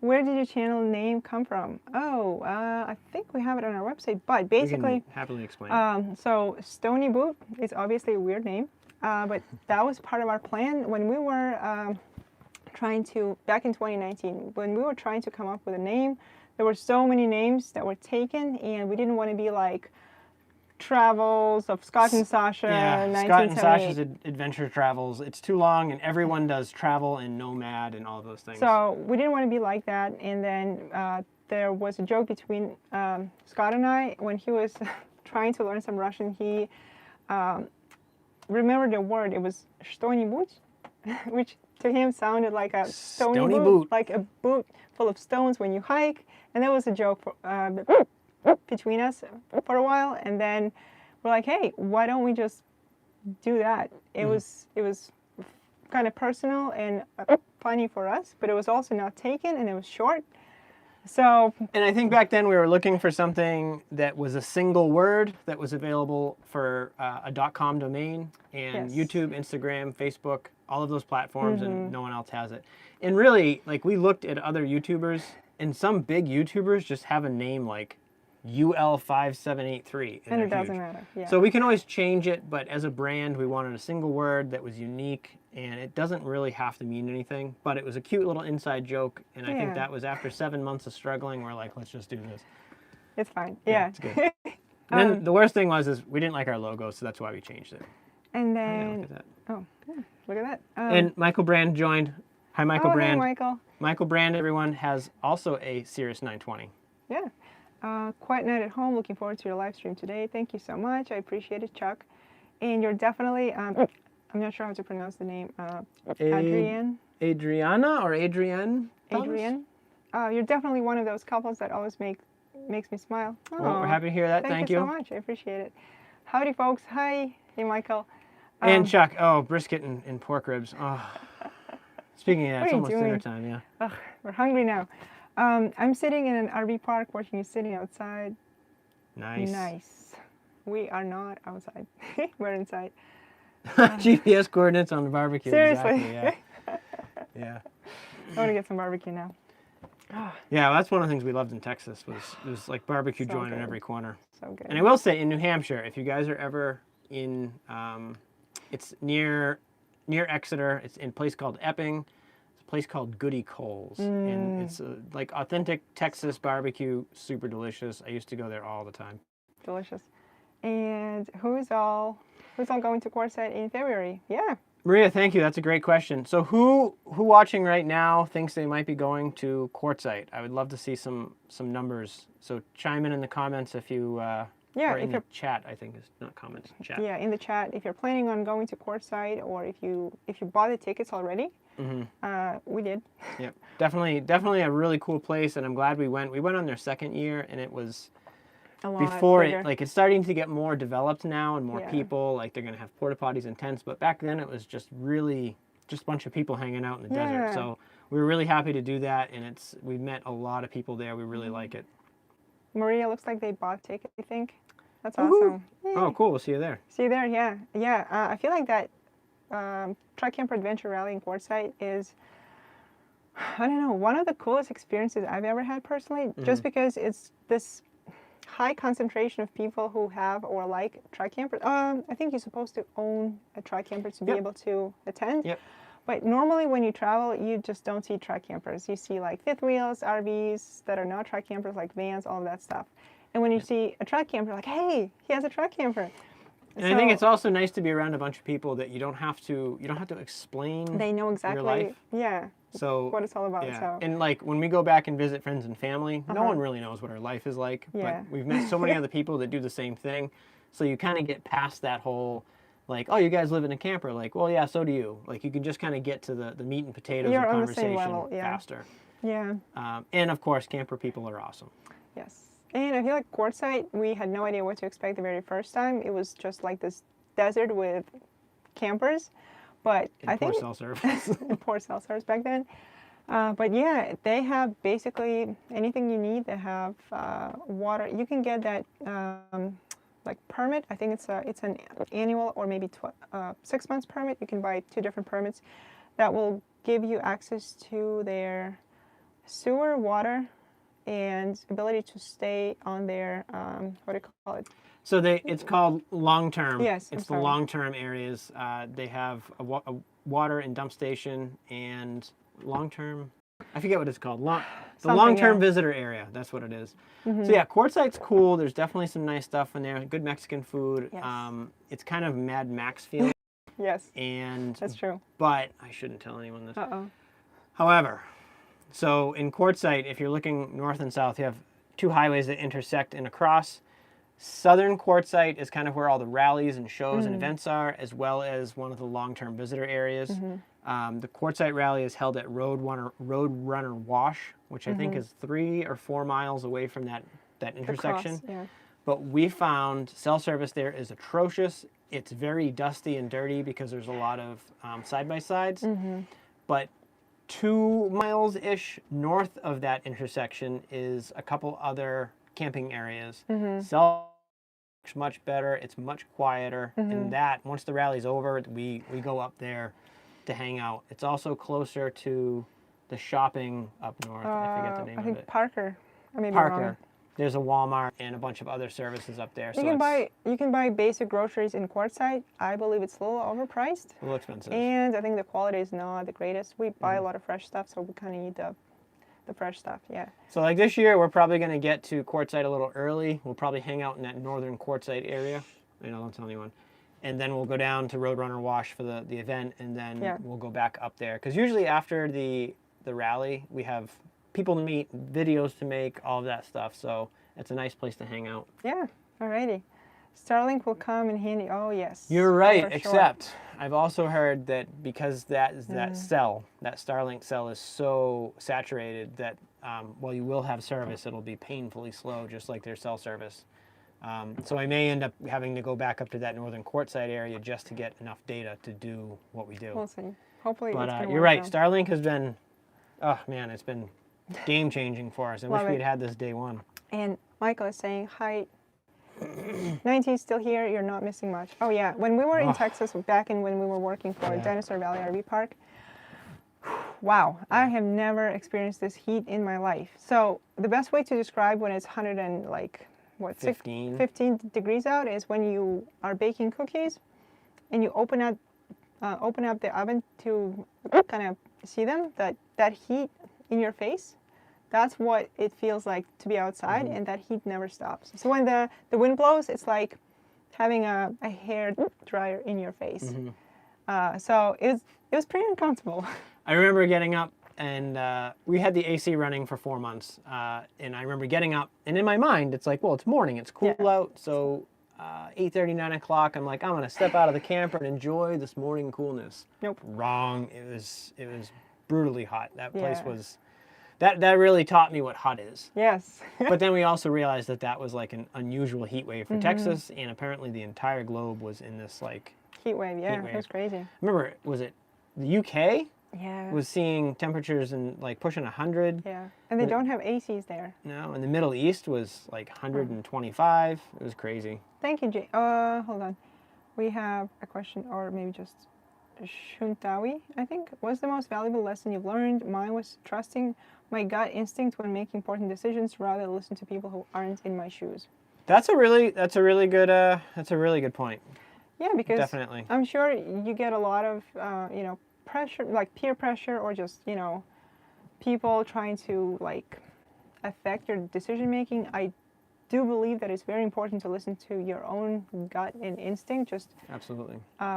we've been to some places that, like, I'm just basically thinking about boondocking and stuff, that it was safe according to like our app, iOverlander, but something told us like I Something don't felt know, wrong. something's off, so we just left. And maybe it was the right decision, maybe it would have been fine, we don't know. But yeah, definitely I think trusting your instinct is very important. And I would say, like, in terms of listening to other people, it's true, because what they want is not what we want. And I think, going back for me, I had the perfect job. It was really good. I was well established. It was comfortable. I had all the benefits I needed. We were comfortable, but I wasn't happy there. And I knew that if I stuck there, like, that would have been my retirement job, and I would have worked there until 65. And I watch so many people around me make it to 65 and be too sick to go do anything. So we had to kind of buck that system and take a hard left and do something unusual. Yeah. The vast majority of people in our lives were very supportive of it, but a bunch of people were like, you're going to regret it, but what about your 401k and your retirement, and you're going to, so you just kind of have to ignore the people that do that. But the most valuable lesson I think that we keep bringing up in terms of travel is we thought going traveling was about seeing places, and that we quickly realized it's not. It's about the people you meet along the way. Yes. I would rather hang out in a wet parking lot like it's raining right now. I'd rather hang out with the right people here than hang out alone in the middle of the most beautiful place. So the people really add the texture and variety to things. So I think in our life going forward, our whole focus is on finding community, people we like, and building that rich relationships. Environment, relationship, So I would say making sure that you build a good network of people around you is probably the most important thing, because then you can survive anything, anywhere. Yeah, alrighty. And let's see, stay safe and keep on traveling. Thank you, James. Congrats on the 100th episode. Thank you, Michael. Michael, I was thinking, though, I don't even know if this counts, because this is just a live stream. I didn't have to edit this, which is also kind of a nice break. Like, share, and subscribe, folks. Yeah, that's right. Bill. Like, share, subscribe, follow for more. I was stationed in Texas for 8 years. The heat is crazy. Thankfully, it was dry, though. Yes. Yeah. It's part of what, like, we know Arizona can Pretty be dry. hot, but it's much drier. And I prefer the dry. Like, it's been pretty damp here. So earlier I was saying I washed a whole bunch of rags, microfiber cloths that I used to wax the truck. And now I'm like, how am I going to dry them? It's 98% humidity We'll right have a now. hairdryer. Yeah, seriously. All right, so. Well, guys, I think it's been longer. We were Wow. planning on an hour. It's been an hour and 41 minutes. We should probably wrap it up. Yeah, probably. Gotta It's eat been too. after that barbecue. I want to eat. And one last question. Great You seem question. like a really strong couple, but where we all need our own space sometimes. We all need our own space sometimes. How do you deal with that? Oh, thank you, Michael. I appreciate that. That's an excellent question. We are surprised at how well we tolerate each other. Yes. We were expecting to have, I guess, more friction. Yeah. It's definitely, I mean, we do have our days and times when we just, things are not working well. But that's also usually related to stress of work and deadlines and travel. Yeah. But like, you go for walks by yourself. You we ride your bike. throw our AirPods in and listen to our own movies and shows. I feel like for us, maybe for me, the lesson was to find space for yourself and respect the other person's space. Yeah. When I want to do just my own thing, like I like to draw, so if I draw, I want to have my headphones in, and that's what I do, and kind of nothing else exists for me. And same for Scott. If you're doing something, I just leave him alone, and that's his time. Yeah. So one of the other things that's challenging for us is when I make videos, sometimes I have to record voiceover. Sometimes I need to listen to the video without headphones because it sounds different with headphones on versus just the normal speakers. And if Sasha's in the middle of teaching a lesson or talking to a friend, I can't effectively do that. And same thing, if I'm in the middle of a conference call or something like that, now she's limited on what she can do. So part of our hope with the trailer and building an office in there, we have a fully functional office in our camper. Yeah. But it would be great if she wanted to cook or stretch or do something, she could either go do it on the trailer or we could switch spaces. So I think that's part of it. After 3 years, I would like to have some place to really be away from each other. Yeah. Because I think it's another challenge is when I'm working on something, I'm editing, I get focused, I get laser focused. Yeah. And for her to simply ask me a question of hey, what are we doing tomorrow? It takes me out of that. Now, I agree that, it's fine to talk to each other, but if I wasn't in the camper, would she have asked me that? So that's sometimes called you. Yeah, Okay. right. FaceTime me. So I'm thinking my goal is that if we have separate workspaces, we'll probably both be able to focus better Yeah. because it's becoming more and more important for us to stay focused on work. Yeah. We have a lot of emails and meetings and things like that to deal with just for the social media stuff. So Millennials and Generation X have the right mindset when it comes to the quality of life, experiences over possessions. yeah, I think I grew up, my dad was born in 1941. He's a wise guy. He worked really hard to have a house, and I appreciate all of that. We were never rich by any means, but he also grew up in that mindset that work is number one priority, and he worked. He never missed a day. He was never sick, even when he was sick. And I think that I feel like, who am I giving my time to? So, yeah, I might not have as much money as I used to have, but my time is my own, and how I spend it is up to me. And whether I succeed or fail is kind of on my shoulders now, like financially, of course. But Again, yeah, I feel like in terms of possessions, when we used to have our like regular apartment and a house, we were, I guess, not happy in a sense of like we would go out to eat and do the normal things that people do when they want to entertain themselves, like go on trips, go out to eat, do this, do that, but then always come back to, I guess, work that you're not really enjoying, and maybe you're missing out on some things that I don't say that it was a trap, but we felt like there's something else out there for us. yeah. That's a whole nother video right there. Yeah. There's a whole lot of reasons There's why a lot. I left my job, and it wasn't just about like, oh, we want to be frivolous and go travel. It was about changing my social circle. It was about challenging myself. It was about leaving what had become a nest. Like, I went to the same school district all my entire life, and then I started working there. So I started at 6 years old. I started first grade. And then I finally left school at, 37? Some ridiculous thing. Yeah. So I needed to challenge myself because it was such a good job. It was so cushy that I needed to kind of test myself, challenge myself, and reinvent myself. I'm super happy I did. I'm stressed out. I work a lot. Sometimes I miss the days when I can just go home at 4 o'clock. But I guess I would never trade it. Yeah. Absolutely not. Thank you, Chuck. And again, it sounds like you have a lot of other thoughts and things, so feel free to shoot me an email or what's the other thing? Facebook Messenger or something like that. Yeah. Or at some point we can just talk on the phone because there's a lot to go over. I saw that trailer. That was a dream of mine too. Maria saying for an office. Yeah. Yeah, It's a pretty cool trailer. Since we hit the road, we've been talking about getting a trailer, and we really wanted to get our boondocking stuff done. And I'm excited now because like YouTube's changed. You guys asked earlier about making money. I have probably 150 emails that I'm sitting on. People want to send me lots of free products. And I know that a lot of people don't want to see those reviews. So I'm actually considering creating another product review channel. But that's money. I need to make money. The problem that we had before is where would we store the products? We'd have no space, or we'd have to find like a storage facility, or it would just be very complicated. So I think a trailer was a nice compromise. Like we still have our lifestyle, but now we have a trailer where we can keep some of the stuff and kind of try that.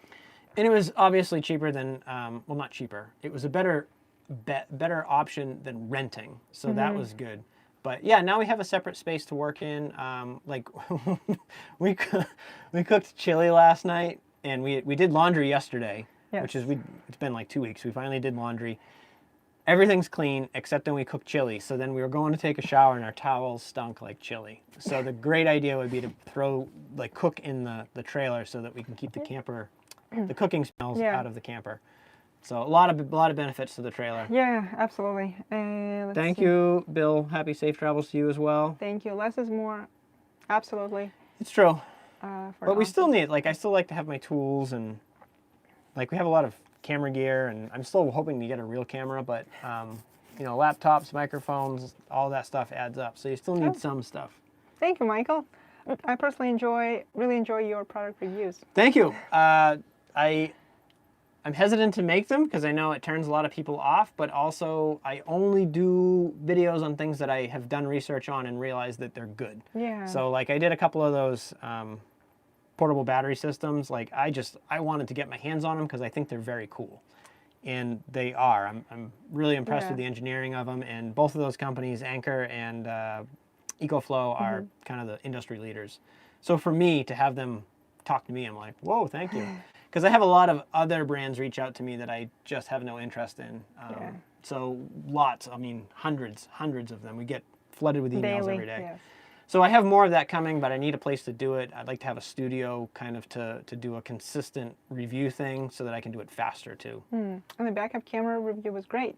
Thank you. Actually, I'm super excited. I might be having another brand new Halo View product coming. So I'm still working with them on that because now that we're stationary, I can receive mail. But I'd like to get another one. Awesome.